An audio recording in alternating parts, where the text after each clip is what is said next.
Republican Congressman Tim Burchett of Tennessee. Congressman, thanks very much for being here. I did want to ask you, there have been these reports about Trump calling Milwaukee a horrible city. I know the Trump campaign has said that that's not true. What did you hear? Did you hear it?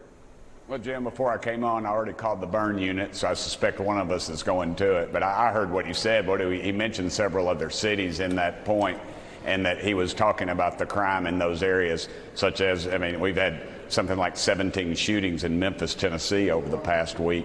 So, yeah, that's what he was talking about, crime in those cities. And I think that's undeniable, even by y'all. It is a complete fact that there's crime in these major cities, and that's what he was alluding to. Well, Congressman, I do want to point out, and we do have a graphic to show our viewers, that crime is actually down in Milwaukee this year. It's down 22% in terms of homicides, rapes 19% down. Robbery is up 1%, but aggravated assault down 12%. So crime, in fact, is down in Milwaukee. I can assure you, if one of those homicides is a member of your family, those are just statistics. And when you reclassify statistics, as what we've seen the Department of Justice to do time and time again, that's exactly what happens. So you're saying that the former president was referring to crime in Milwaukee, not the city itself? From what I understood, yeah, I was in there. I appreciate the media, but none of y'all were in there. It was just from folks like myself who would casually text you all what was going on. But that's honestly what I thought he was talking about. And I know during the meeting you gave the former president some advice on his tone out on the campaign trail. You had talked to him about perhaps offering more solutions than just talking about problems. What did you say? How did he receive that? Yeah, well, I talked about he was very good at pointing out the problems we've had. $600 out of pocket for families now under under Biden's administration and President Trump's administration.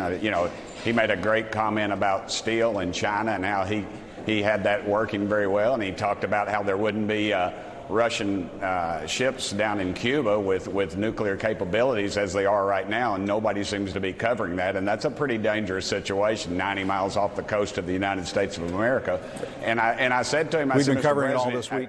I said, Mr. President, Mr. President, I said, and you do a much better job of telling us how to fix those things, such as the border, having a wall up, stopping illegal immigration, the flow of fentanyl, which you saw was drastically reduced under his administration, which has increased numerically. 14 million illegals have come over the border since Biden he's taken the helm. And I stated, I said, Mr. President, you do a great job of explaining those things, and I would encourage you to continue to do that, because Americans know they're hurting right now, Jim. They know things are in a mess. They know. I know you and I have talked about immigration before, and I do want to point out that, and you and I have discussed this, that there was a bipartisan effort to crack down on the border, and it was the former president who told Republicans in the House and the Senate to kill it.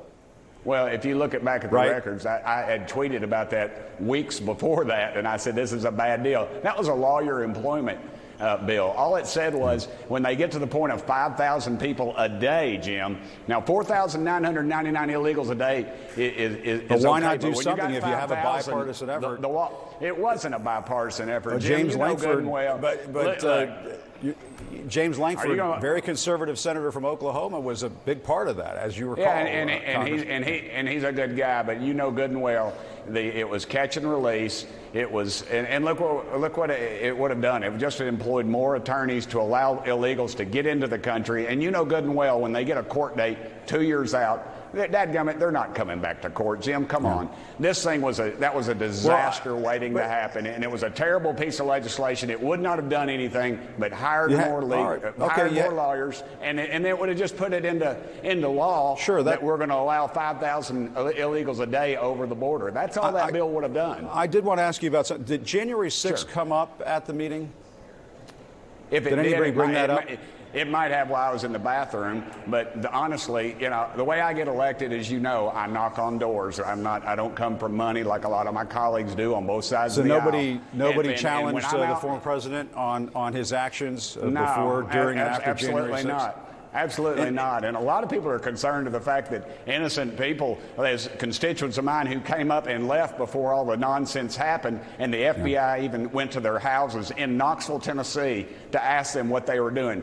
And that kind of intimidation needs to stop, Jim. Well, look, January 6th was an awful thing. The people that crossed over those borders, those barriers, were breaking the law. No question. But you still have to ask yourself, why the riots that preceded that during the summer from Black Lives Matters and all those other groups, there were no arrests. Millions of dollars were taken. Well, there were lives arrests. were lost, and federal courthouses were ransacked, and nothing was done about it. I was at the White House when they tear gassed protesters outside of the White House. But anyway, let me ask you about something else. The reason why I ask about him being confronted on January 6th is that earlier this week, his campaign put out a fundraising email, and I don't know if we have that available to put up on screen to our viewers. And in that email, it says, there it is right there, haul out the guillotine.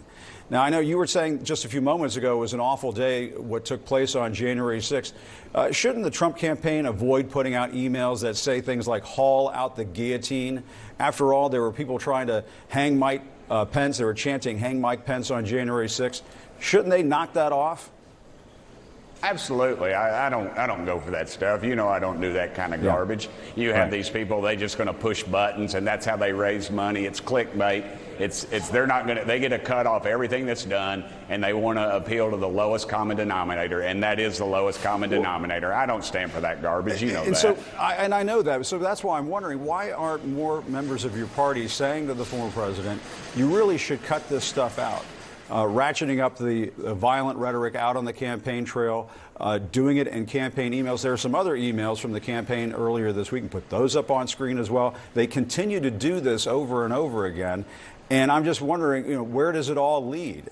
Are you concerned that we could have another January 6th in this country? No, I'm not. I think with Speaker Pelosi and the rest understand the significance of that now and how they should have called out the National Guard. And again, I don't ever see those things. I've never seen one of those pieces of mail. I have no way to verify that, and so I don't know what's on them, and because honestly, I don't have the money to give away, so I doubt I would ever be getting anything in the mail from them. All right, Congressman. Well, we have a decision at the Supreme Court. Got to let you go, but thanks so much for your time. Always enjoy the conversations. Appreciate you coming on. Thank you so much. Thank you, Jim. And don't forget, you're always welcome into the Burchett administration. You'll be welcome back in the White House. All right. I appreciate that. Thanks, Congressman.